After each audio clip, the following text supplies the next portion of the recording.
Déguisé en mendiant, un millionnaire s'est rendu chez sa future femme où l'attendait une surprise.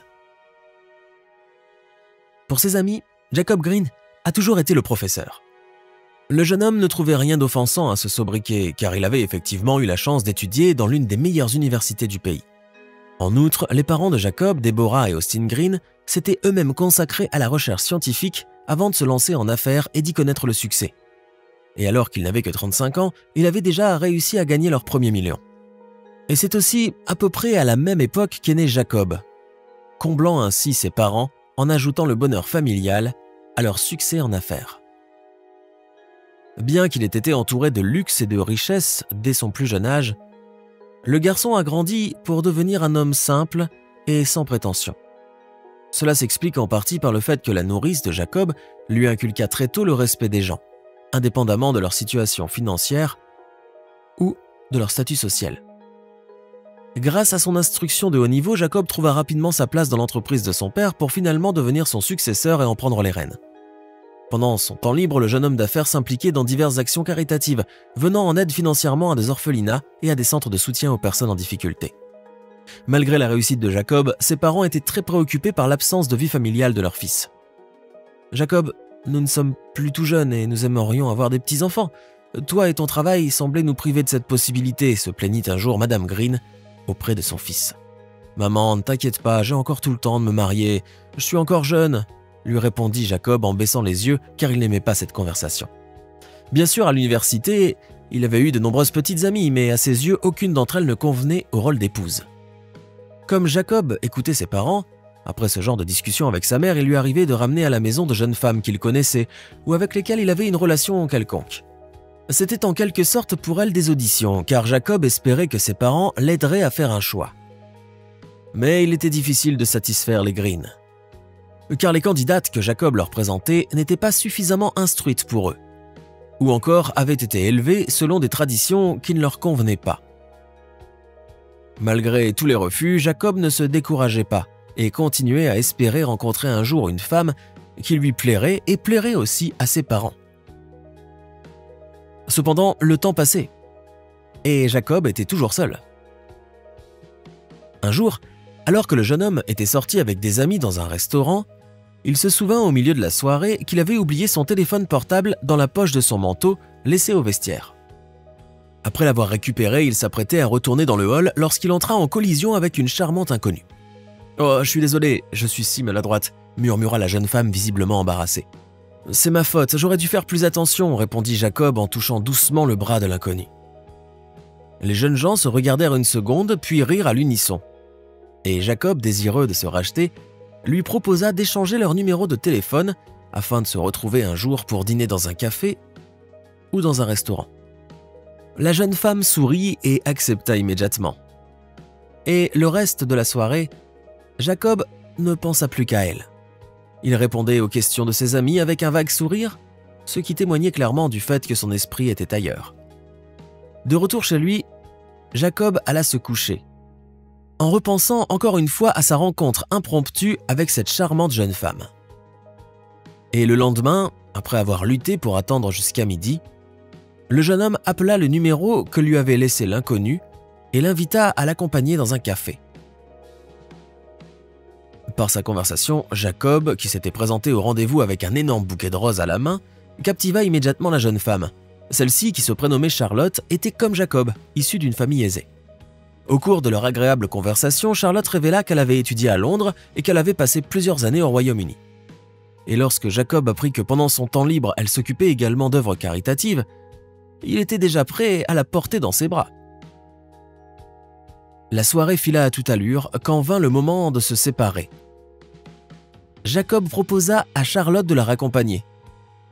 Mais au grand étonnement du jeune homme, celle-ci eut une réponse embrouillée et orienta la conversation dans une autre direction. Charlotte accepta de revoir Jacob le lendemain, mais elle lui dit qu'elle préférait prendre un taxi pour rentrer chez elle. À partir de ce jour, Jacob et Charlotte commencèrent à se fréquenter assidûment et ils passaient tellement de temps ensemble que la chose ne put échapper à l'attention de la mère du jeune homme. « Alors Jacob, quand vas-tu enfin te décider à nous présenter ta petite amie? Invite-la à dîner si tu veux. Je préparais mon rôti que tu aimes tant », suggéra Madame Green, qui avait très hâte de rencontrer l'élu de son fils. Au grand plaisir de Jacob, Charlotte accepta immédiatement. Et, avec joie, de rencontrer ses parents, ce qui à ses yeux semblait manifestement indiquer qu'elle prenait leur relation au sérieux. Le dîner se déroula dans une atmosphère agréable de convivialité et de cordialité. Monsieur et Madame Green furent littéralement charmés par la jeune femme sur laquelle leur fils avait jeté son dévolu, car en plus d'être intelligente et jolie, Charlotte était fort bien élevée, ce qui pour les parents de Jacob constituait presque le critère le plus important. La soirée fut très agréable et lorsque Jacob se prépara à raccompagner Charlotte, Monsieur Green signifia discrètement son approbation à son fils en lui montrant son pouce levé. Un mois plein de romance et de passion s'écoula et pour faciliter leur rencontre, Jacob loua pour la jeune femme un appartement dans lequel elle s'installa immédiatement. Lorsque Jacob apprit que Charlotte participait au conseil d'administration de plusieurs orphelinats, il se mit à transférer des sommes conséquentes sur le compte bancaire de la jeune femme pour qu'elle reverse ces sommes aux établissements en question. Le jeune homme éprouvait sincèrement une grande compassion pour les pauvres orphelins et un grand respect pour les œuvres de l'élu de son cœur. Cependant, un jour, un incident ébranla la foi du jeune homme dans la sincérité des intentions de Charlotte. Jacob était passé à la caisse du supermarché où le jeune couple venait de faire des achats, pendant que sa fiancée était sortie l'attendre à l'extérieur. Et là, un mendiant s'approcha de Charlotte la main tendue pour lui demander l'aumône. Mais en réponse, elle lui lança un regard furieux et le chassa d'un air sévère, suscitant l'étonnement et la désapprobation de Jacob qui venait de la rejoindre. « Oh, je suis désolé chérie, il m'a fait peur. Le pauvre, il s'est trop approché de moi, alors je l'ai chassé. » dit Charlotte, les yeux baissés. Jacob ne prêta d'abord que peu d'attention à l'incident, et il rappela le mendiant pour lui offrir le sac de provisions qu'il venait d'acheter au supermarché. Mais le doute se mit à ronger le cœur du jeune homme, qui trouvait que la réaction de sa fiancée avait été très étrange. Et c'est pourquoi il prit la décision d'appeler l'un des orphelinats pour lesquels Charlotte prétendait avoir créé une fondation. Mais, à sa désagréable surprise, la direction de l'orphelinat n'avait jamais entendu parler des caisses de fruits frais et de jus de fruits que Charlotte avait prétendument achetés pour eux. Interrogée à ce sujet par un Jacob très agité, la jeune femme répondit sans la moindre gêne qu'elle avait probablement fait une erreur et fait parvenir les fruits, la nourriture et les vêtements en question à un autre orphelinat. L'explication de Charlotte sembla très suspecte à Jacob et il décida d'en avoir le cœur net. Pour cela, il se rendit dans une agence de détectives privés dont il avait entendu parler par une de ses connaissances. Il présenta la situation à une jeune femme appelée Amy, qui l'écouta patiemment et lui dit enfin « Eh bien, Monsieur Green, pour que vous puissiez vous rendre compte par vous-même de la situation réelle, je vous propose d'organiser une petite mise en scène. N'ayez pas peur, ce ne sera pas difficile, mais vous allez devoir vous maquiller. » Jacob soupira, mais il accepta et s'en remit aux mains expertes de maquilleurs et de costumiers professionnels qui le transformèrent en indigent en moins d'une heure. Puis, suivant les instructions d'Amy, le jeune homme d'affaires s'assit sur un banc près de l'appartement loué pour Charlotte et se mit à l'attendre patiemment. La jeune détective se trouvait elle-même dans une voiture garée à proximité, d'où elle avait l'intention de filmer secrètement l'interaction entre le millionnaire déguisé en mendiant et sa fiancée. Lorsque Charlotte apparut enfin à l'entrée, Jacob s'approcha d'elle la main tendue et se mit à lui demander l'aumône avec insistance. « Va-t'en d'ici, sale gueux, tu n'auras pas un centime de ma part. Va quémander ailleurs » cria Charlotte avec colère en repoussant Jacob. Même si le jeune homme avait déjà des doutes, la confirmation le bouleversa. Après l'altercation, il s'éloigna en direction de la voiture d'où Amy avait filmé la scène. « Maintenant, vous avez tout vu par vous-même, Monsieur Green. Donnez-moi une semaine pour obtenir toutes les informations dont j'ai besoin. D'ici là, continuez à vivre comme si vous ne saviez rien, lui conseilla la jeune détective en regardant avec sympathie Jacob, dont la mine abattue laissait comprendre à quel point la trahison l'avait blessé. La semaine s'écoula très lentement.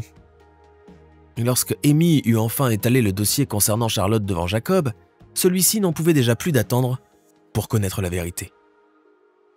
Amy avait ainsi découvert que Charlotte était une arnaqueuse qui recherchait des hommes riches afin de leur extorquer de l'argent sous prétexte de participer à des œuvres de charité. Elle venait d'un milieu très pauvre, et ses parents, qui étaient tous deux des alcooliques invétérés, n'avaient rien à voir avec l'élite de la société. Jacob eut aussi la surprise d'apprendre que la jeune femme avait effectivement passé beaucoup de temps à Londres, où elle avait même un conjoint légitime qui était un homme très riche. C'est justement grâce à cet homme dont elle avait fait la connaissance sur un site web spécialisé qu'elle avait pu se familiariser avec les bonnes manières et obtenir l'argent nécessaire pour se procurer des vêtements et des cosmétiques de luxe. Mais l'homme en question était malin et il avait rédigé un contrat de mariage en vertu duquel Charlotte ne pouvait en aucun cas prétendre à sa fortune. Sous un prétexte plausible, elle retourna dans son pays natal, où elle se mit à tenter de faire la connaissance d'hommes riches dans les restaurants et autres lieux de rencontre. Après avoir écouté Amy, Jacob pâlit, puis il demanda à être à nouveau déguisé en mendiant. « Peut-être n'est-ce pas nécessaire, Monsieur Green ?» lui suggéra Amy avec sollicitude. Mais Jacob insista et alla voir Charlotte. Et lorsque celle-ci ouvrit la porte et vit devant elle ce même mendiant, sa première pensée fut d'appeler la police. Elle n'en eut cependant pas le temps car Jacob enleva alors son maquillage et sa perruque. Charlotte poussa un cri de surprise et se couvrit les yeux avec les mains. Elle avait compris immédiatement et ne tenta même pas de se justifier. Alors que pour sa part, Jacob, voyant une lueur de colère briller dans les yeux de Charlotte, comprit que les informations que lui avait présentées Amy étaient exactes. Sans dire un mot, il fermait la porte et marcha lentement dans la rue, croisant les regards surpris de passants qui se sentaient désolés pour ce pauvre homme éploré. Le temps passant, les blessures de Jacob cicatrisèrent et il put graduellement se rappeler cette désagréable expérience avec le sourire. Il convient de dire qu'il a été en cela aidé par la jeune détective Amy qui était tombée amoureuse de lui dès sa première rencontre. D'ailleurs, l'attirance était réciproque, mais Jacob, qui avait alors d'autres soucis, ne le comprit pas immédiatement. Et le jeune homme savait désormais à quel point l'honnêteté est importante dans toute relation basée sur l'amour, le respect mutuel et le désintéressement.